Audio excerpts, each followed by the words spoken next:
Moving south at 25 miles per hour. Hazard, 60 miles per hour wind gusts and quarter-size hail. Source, radar indicated. Impact, minor hail damage to vehicles is possible. Expect wind damage to trees and power lines. This severe thunderstorm will be near Nyack around 6:05 p.m. Terrytown and Orangeburg around 6:10 p.m.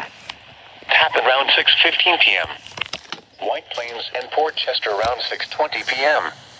Scarsdale around 6:25 p.m.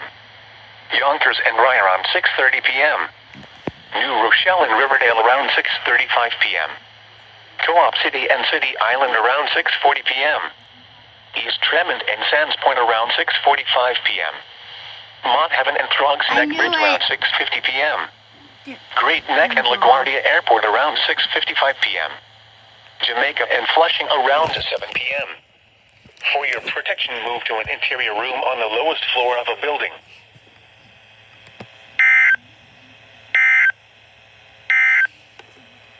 Here is the forecast for the New York City metropolitan area.